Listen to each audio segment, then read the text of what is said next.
आदरणीय सभापति जी,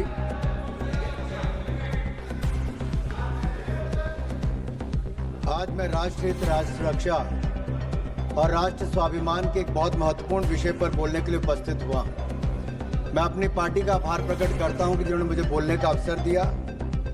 मैं जो कहने जा रहा हूं वो केवल मेरे व्यक्तिगत विचार नहीं, कोई मेरी पार्टी या मेरी सरकार के ही केवल विचार नहीं, ये 140 करोड़ भारतीयों की जनमानस की ये भावना है। सबसे पहले तो हम भारतीय सेना के वीर सैनिकों के वीरता, पराक्रम और उनके अदम्य साहस को सैल्यूट करते हैं पूरे सदन की ओर से।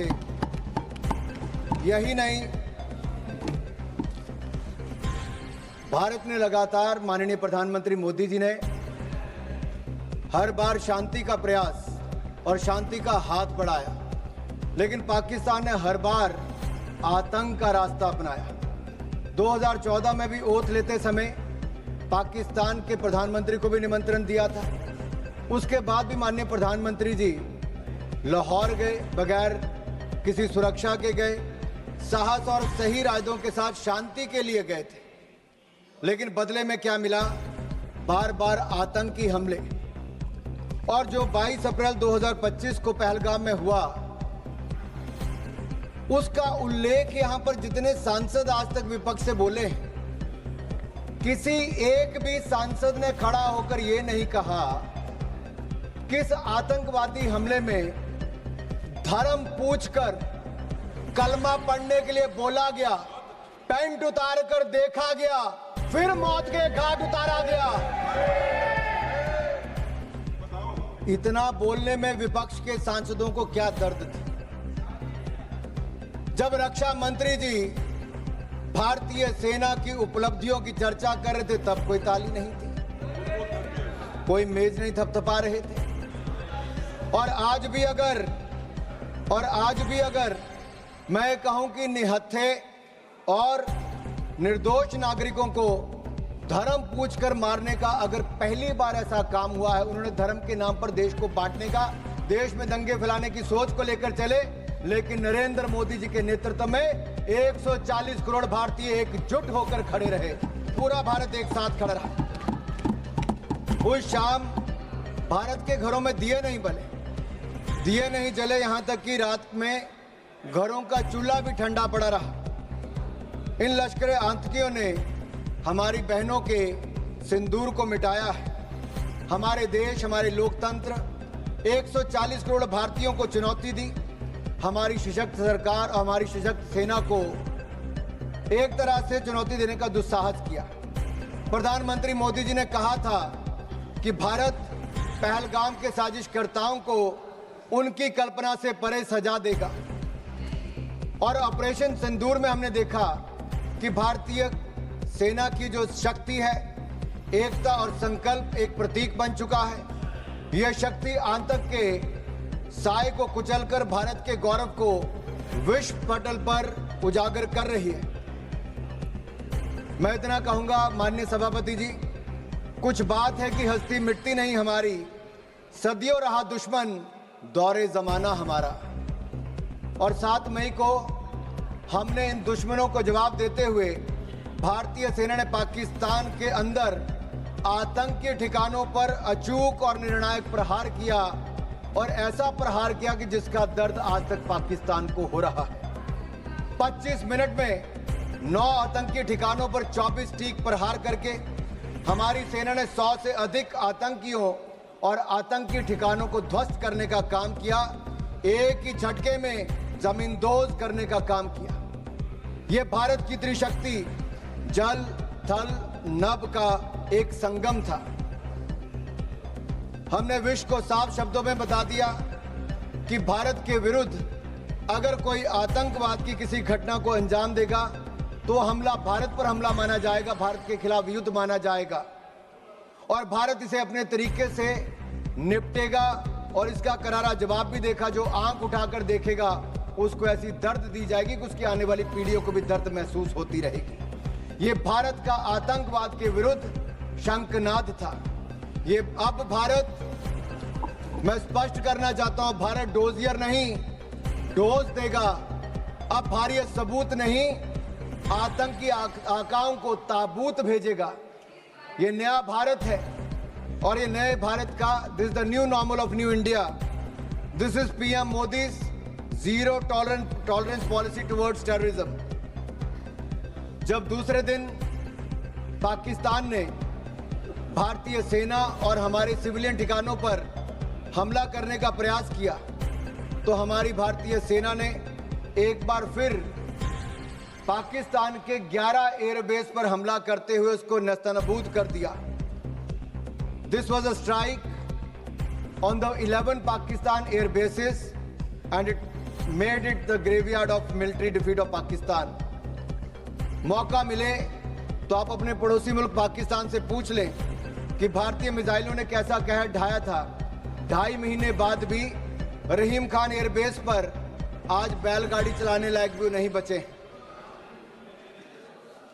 वर्षों तक अगर आपने सुना होगा तो ये कहते थे कि भारत से हजारों साल तक जंग लड़ते रहेंगे। गज़वे हिंद के मंसूबे पाले बैठे थे, ब्लीड इंडिया विद 1000 कट्स के मंसूबे पाले बैठे थे और ये मंसूबे पालने वाले 48 घंटे भी भारतीय सेना का मुकाबला नहीं कर पाए। भारतीय सेना ने ऐसा दर्द देने का काम किया है। और मैं विपक्ष के लोगों को कहना चाहता हूं, राहुल जी तक संदेश जरूर पहुंचा देना। भारतीय सेना वहां पर मारती है जहां सबसे ज्यादा दर्द होता है। Indian army strikes the enemy where it hurts the most, in mind, in might and on their map. उधर पाकिस्तान के जर्नल जिहादी बंकर में छिप गए थे। यहां तक कह दिया था कि पाकिस्तान में भूकंप आ गया है। अगर शक हो तो अपने प्रिय पाकिस्तान से पूछ कर देख लेना, जिसके कसीदे आप दिन रात पढ़ते रहते हो। और मुझ पर विश्वास नहीं तो जाकर उनके उप प्रधानमंत्री इशाक डार ने क्या बोला उसका मैं कोट यहां पर करना चाहता हूं। भारत की सेना हमें मार रही थी, हम बेबस थे, हमारे सामने सीज फायर का भीख मांगने के अलावा और कोई चारा नहीं था। आई अन कोट, ये किसी और ने नहीं, पाकिस्तान के उप प्रधानमंत्री का कोट है। We launched precision missile attacks on their safe houses, bunkers and training camps. They targeted our tourists, but we attacked terrorists. We didn't strike civilians. We strike the very heart of terror military nexus. We did not escalate. We have neutralized with precision, purpose and power. This is not a reaction. This is the doctrine and this is the new normal. मैं इतना ही कहूंगा, भारत की प्रधानमंत्री मोदी जी की ये zero tolerance policy towards terrorism आज पूरी दुनिया भर के लिए कड़ा संदेश है। इस भारतीय सेना के हमलों में लश्कर-ए-तैयबा हो, जैश-ए-मोहम्मद हो, हिजबुल मुजाहिदीन हो, इनके ट्रेनिंग सेंटर पर कड़ा प्रहार किया गया। यहां तक कि पाकिस्तान की जो हवाई सुरक्षा है, लाहौर, पसरूर, चुनिया, अफरीवाला के HQM missile service radar station नष्ट कर दिए गए। वायुसेना अड्डे चकलाला में हो, सरगोदा, रहीम यार खान, कराची, वायुसेना अड्डों को नुकसान किया गया। लड़ाकू और अवकाश विमान नष्ट कर दिए गए। C2 प्रणाली को नुकसान किया गया। वायु रक्षा समन्वय को पंगु बनाया गया। 9 आतंकी, जिसमें जैश-ए-मोहम्मद से लेकर लश्कर के ठिकानों को तबाह किया गया।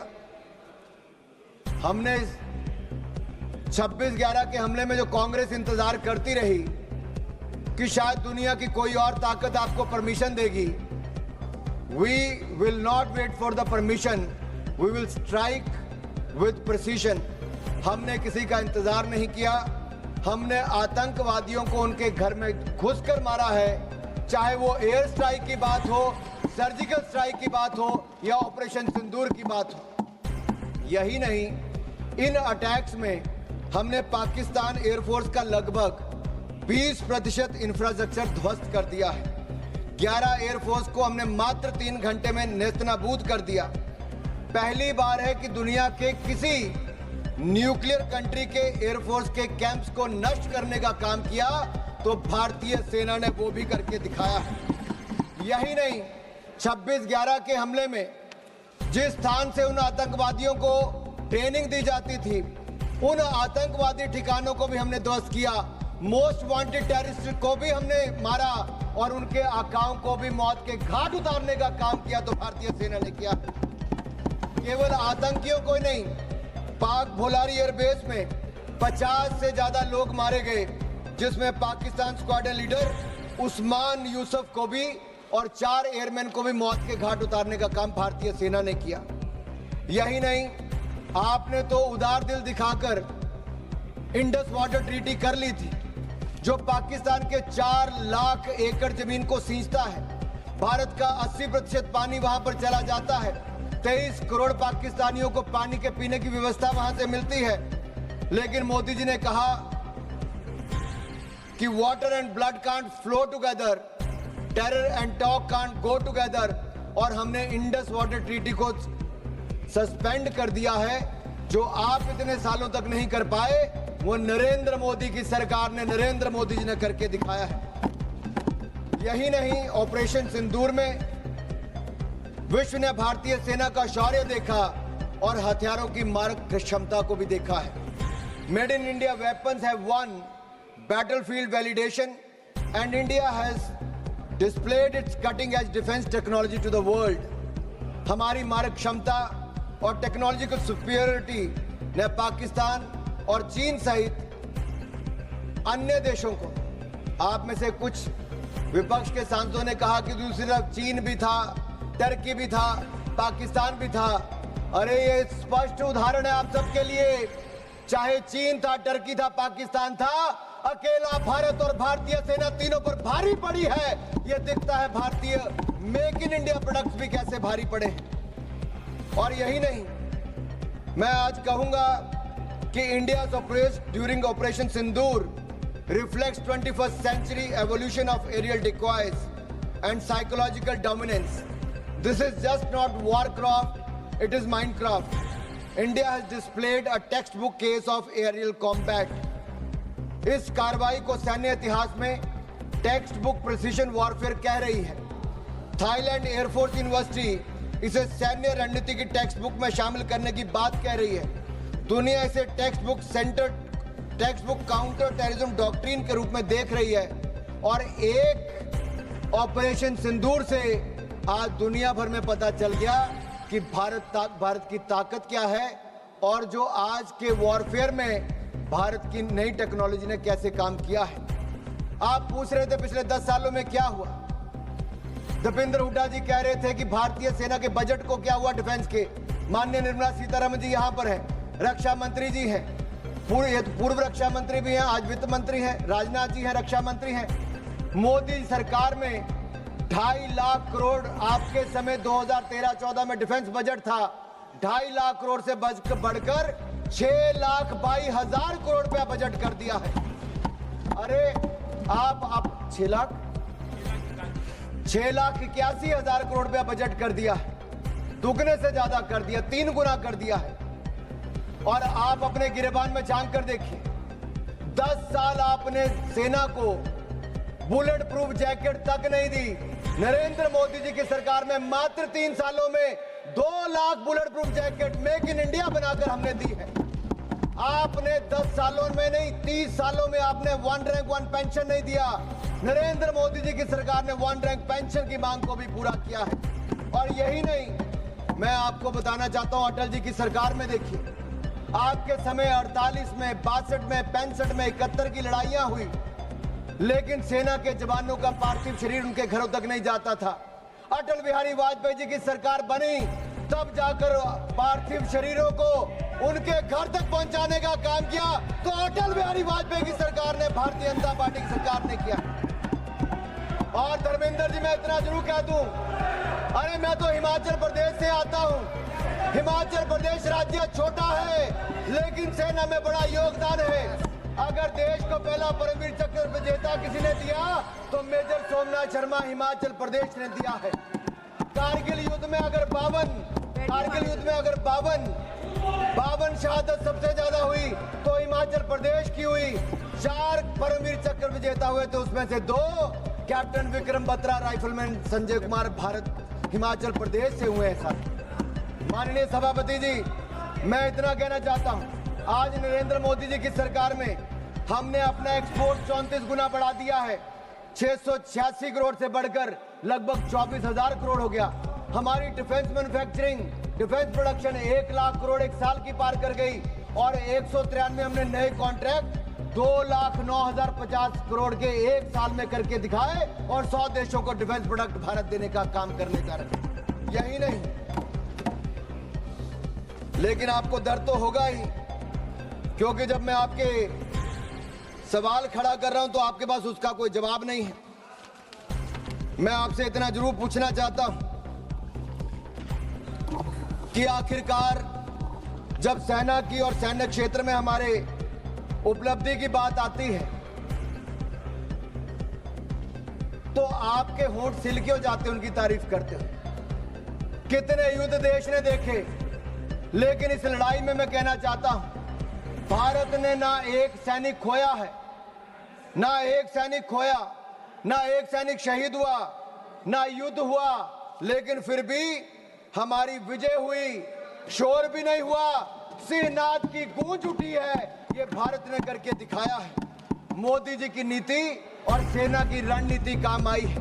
प्रधानमंत्री मोदी जी के बारे में ये कहूंगा, जब वो मुख्यमंत्री भी नहीं थे, उस समय हिमाचल के प्रभारी थे।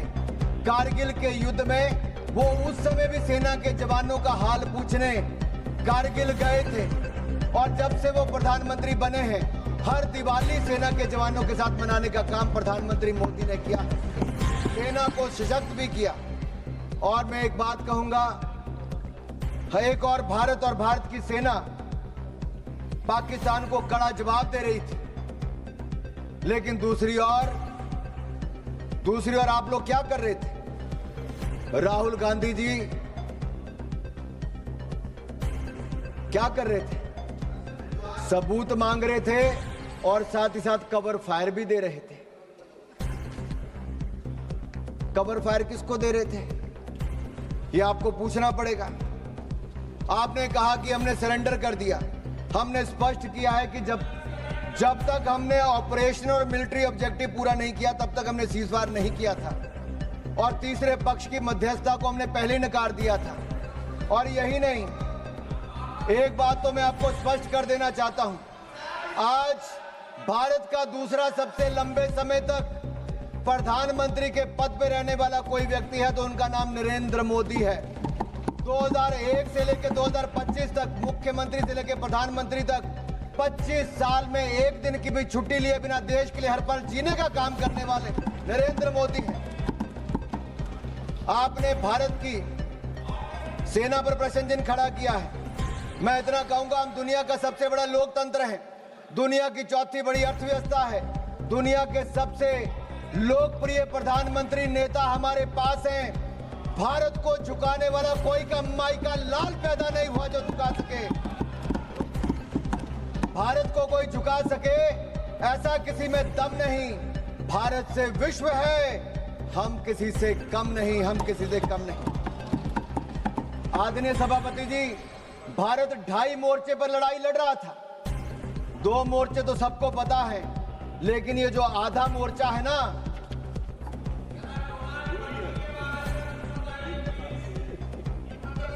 आप पिछले 2.5 महीनों में सोशल मीडिया में देखिए, बड़े संयोजित तरीके से भारतीय सेना भारत के प्रधानमंत्री के खिलाफ घृणा से भरे अपमानजनक कार्टून बनाए। इसी कांग्रेस पार्टी ने अभी भी हंसते हैं। अरे राहुल गांधी जी को सदन में खड़े होकर माफी मांगनी चाहिए, पूरे देश से, भारतीय सेना से माफी मांगनी चाहिए। और बाटला हाउस कांड में शहीद होने वाले इंस्पेक्टर मोहनचंद शर्मा को आप श्रद्धांजलि तक नहीं दे पाए, लेकिन आपकी पूर्व राष्ट्रीय अध्यक्ष आतंकवादियों के मरने पे आंसू बहाने वहां चली गई थी। यह कांग्रेस है जो भारतीय सेना के साथ नहीं, उसके खिलाफ हथियार उठाने वाले आतंकवादियों के लिए आंसू बहाती है। देश ने आपका असली चेहरा देखा है। इससे बड़ा पाप और क्या हो सकता है? कि आपने भारत को अपमानित और पराजित करने वाले राष्ट्र साबित करने में कोई कसर नहीं छोड़ी।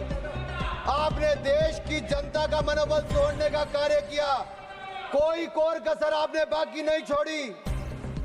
और सुनिए मणिकम टैगोर जी,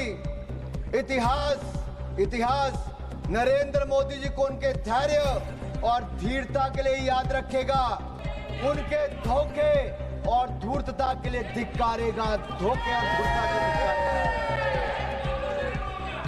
और मैं आपको बताऊं, जिस नेता की आप अपने की बात करते हैं, 2 बार देश की जनता ने लीडर ऑफ ऑपोजिशन बनने के लायक भी नहीं दिया। एक बार तो अमेठी की जनता ने हरा दिया, और अगर रो धोकर लीडर ऑफ ऑपोजिशन बन भी गए तो मैं कहना चाहता हूं वो एलओपी से, किरण जी पूछ रहे हैं भाई पार्लियामेंट्री अफेयर मिनिस्टर को तो मुझे बताना पड़ेगा, एलओपी लीडर ऑफ ऑपोजिशन से एलओपी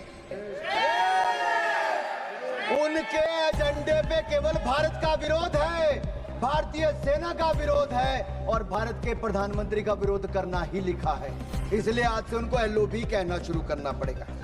और मैं एक बात जरूर कहूं, पता नहीं वो कांग्रेस के पोस्टर बॉय बन पाए ना बन पाए, आपकी दुआ स्वीकार हो। अब माननीय सभापति जी, आज सदन ने ऑपरेशन सिंदूर पर चर्चा करनी थी, लेकिन कांग्रेस के नेताओं में होड़ लगी थी कि कौन पाकिस्तान का सबसे सगा, सबसे प्रिय उभर कर सामने आए। और एक पूर्व गृह मंत्री ने जो कल इंटरव्यू दिया, उस इंटरव्यू में साफ देखने को मिलता है, वो कहते अगर पाकिस्तान का हाथ इसमें नहीं दिखता है तो आप कैसे कहते हो कि पाकिस्तान से टेररिस्ट आए थे। ये लोग कभी हिंदू आतंकवाद कहते हैं, कभी पाकिस्तान को बचाने के लिए आते हैं। कांग्रेस पार्टी में पाकिस्तान के इतने बड़े बड़े एडवोकेट आज हैं कि पाकिस्तान अपनी पैरवी बाद में करता है, कांग्रेस के नेता उनकी पैरवी करने के लिए पहले खड़े हो जाते हैं।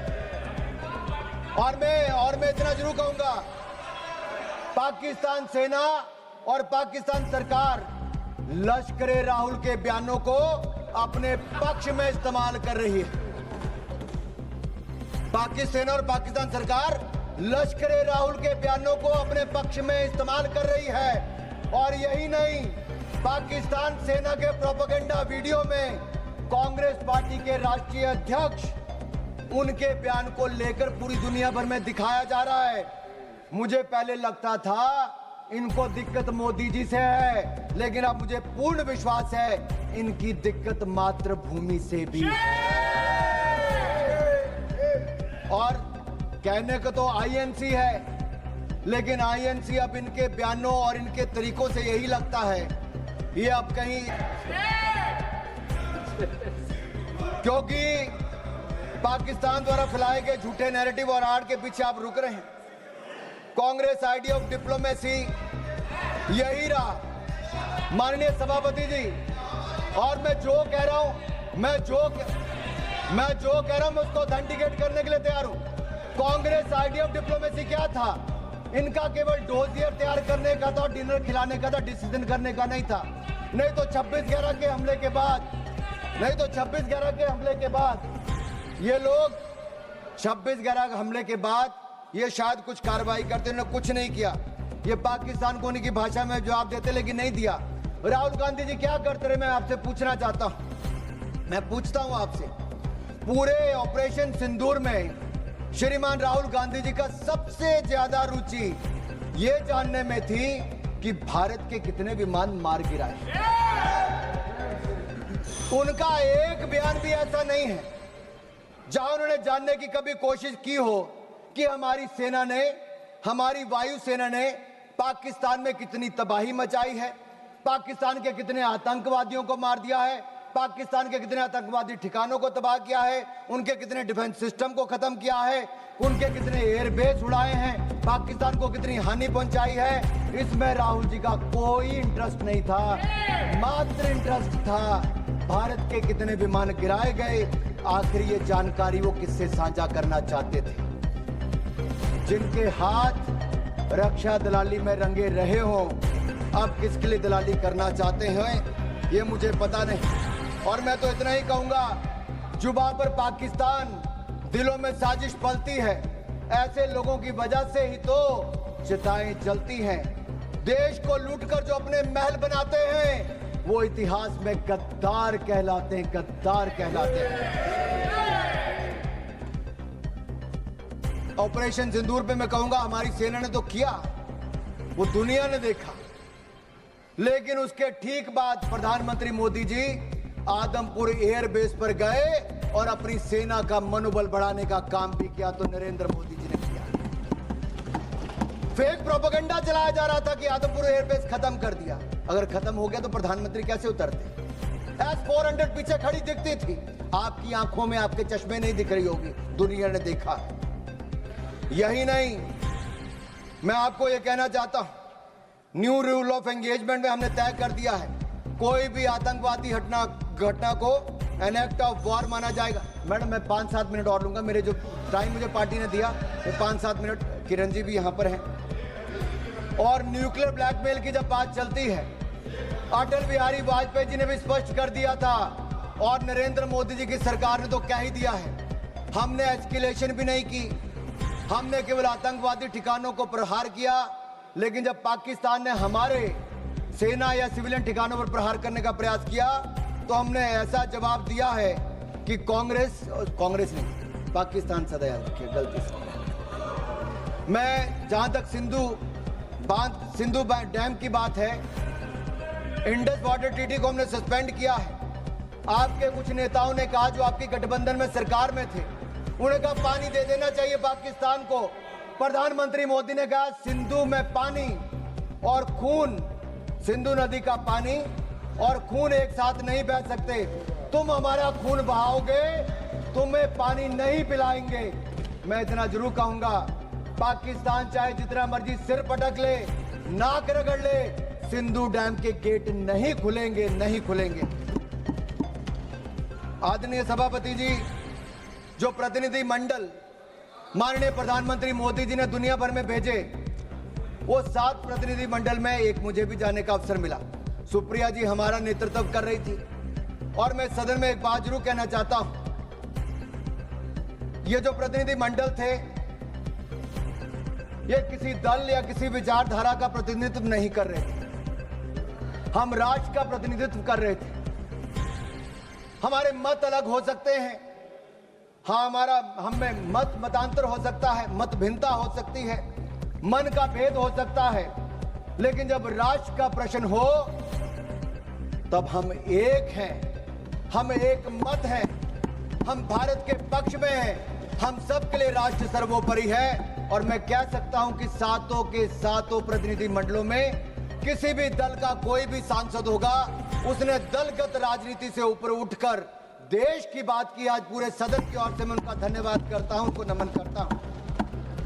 हम सिर्फ 5 मिनट में खत्म कर रहे हैं। एक मिनट में कर लीजिए। मेरा 2 पॉइंट इंपॉर्टेंट है, इसको लेना जरूरी है। सिर्फ 2 पॉइंट इंपॉर्टेंट, एक इसमें हमने हासिल क्या किया और दूसरा सरेंडर विषय है। मैं इतना कहूंगा, अंतर्राष्ट्रीय मंच पे हम किसी का साथ लेने नहीं गए थे। भारत ये बताने गया था कि भारत अपने दम पर आतंकवादी के आकाओं को मुंह तोड़ जवाब दे सकता है, और हमने मुंह तोड़ जवाब दे दिया है। हम फर्स्ट हैंड इंफॉर्मेशन देने गए थे, किसी का सहयोग मांगने नहीं गए थे। और 193 देशों में से 190 देशों ने एक साथ इन आतंकवादी हमलों की निंदा की है। ये नरेंद्र मोदी जी का दिखाता है। और यही नहीं, मुस्लिम देशों में भी पाकिस्तान को अलग थलग करने का काम किया, आतंकवाद के खिलाफ एक वैश्विक माहौल बनाया। और मैं कहना चाहता हूं कि जो रवैया कांग्रेस का रहा इस समय, वो सबसे अधिक निराशाजनक, अपमानजनक और आपत्तिजनक था। सेना और सरकार पर हमला करने में कांग्रेस कहीं पीछे नहीं रही। लेकिन भारत में जहां नरेंद्र मोदी जी की सरकार में हम लगातार आगे बढ़े, एक फेक नैरेटिव कांग्रेस के नेता द्वारा चलाया जा रहा है कि सरेंडर सरेंडर। माननीय सभापति जी, अगर पिछले 78 साल का हिसाब लिया जाए तो कांग्रेस ने कितने ब्लंडर और सरेंडर किए ये आज देश को मैं बताना चाहता हूं और इन 2 मिनटों में बताऊंगा। 1948 में कश्मीर जैसे आंतरिक विषय को संयुक्त राष्ट्र में ले जाकर सरेंडर किसने किया? कांग्रेस ने। 1950 से 60 के दशक में एक्साई चीन को बंजर जमीन कहकर चीन की झोली में डालने का ब्लंडर किसने किया? कांग्रेस ने। 1954 में तिब्बत के अधिकार को छोड़कर चीन को कब्जा करने का स्वीकार किसने किया? कांग्रेस ने। 1958 में नून नेहरू समझौते के तहत बेरूबारी को पूर्व पाकिस्तान में स्थानांतरित करने को सरेंडर किसने किया? कांग्रेस ने। 1960 में पंजाब के सरजा माजरा रख हरदीप सिंह पठान के सुलेमान के चक लोधी को पाकिस्तान को सौंपकर सरेंडर किसने किया? कांग्रेस ने। 1960 में सिंधु जल संधि के तहत पाकिस्तान को $174 मिलियन आज के 14,000 करोड़ के बराबर ये सरेंडर किसने किया? कांग्रेस ने। माननीय सदस्य प्लीज। 1963 में पाकिस्तान ने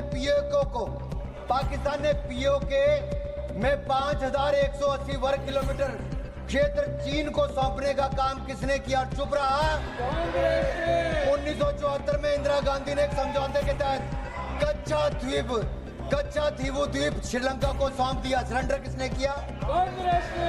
संयुक्त राष्ट्र की सिक्योरिटी काउंसिल की सीट चीन को सरेंडर किसने की? कांग्रेस ने। भारत के हितों को किसने बेचा? कांग्रेस ने। 62 के युद्ध में अमेरिका से एयरफोर्स सपोर्ट की मांग कर सरेंडर किसने किया? कांग्रेस ने। 1965 में पाकिस्तान से जंग जीतकर 68 में 828 स्क्वायर वर्ग किलोमीटर पाकिस्तान को किसने सरेंडर किया? कांग्रेस ने। 1970 की जंग में पाकिस्तान के 93,000 सैनिक भारत के 56 सैनिक लिए बिना माननीय என்னுடைய வணக்கத்தை தெரிவித்துக் கொள்கின்றேன். பகல்காம் தாக்குதலுக்கு எதிராக தேசமே ஒன்றுபட்டு நிற்கிறது. வீழ்ந்த ஒவ்வொரு உயிரும் सभापति जी ஏற்படுத்திய कांग्रेस का सरेंडर अभी पूरा नहीं हुआ भाई। कांग्रेस ने बहुत सरेंडर किया है, कांग्रेस ने बहुत सरेंडर किया, ब्लंडर भी बहुत किए 93,000 सैनिकों को, पाकिस्तान के 93,000 सैनिकों को भारतीय सेना ने नील डाउन करवाया था, मुर्गा बनाया था, लेकिन इंदिरा गांधी ने सरेंडर किया। अपने 54 भारतीय सैनिकों को लिए बिना पाकिस्तान के आगे सरेंडर किसने किया? ताशकंद समझौते में हाजी पीर दर्जे जैसे अति महत्वपूर्ण रणनीतिक क्षेत्र को पाकिस्तान को वापस देकर सरेंडर किसने किया? पाकिस्तान को न्यूक्लियर टेक्नोलॉजी ऑफर कर दुश्मन से हाथ मिलाने का सरेंडर किसने किया? 1984 में इंदिरा गांधी ने पाकिस्तान के कौटा परमाणु संयंत्र पर हमला करने से इनकार कर दिया। सरेंडर किसने किया? रोनाल्ड रीगन अमेरिका राष्ट्रपति. அவைத் தலைவர் அவர்களே, உங்களுக்கு எனது அன்பான வணக்கத்தை தெரிவித்துக் கொள்கின்றேன்.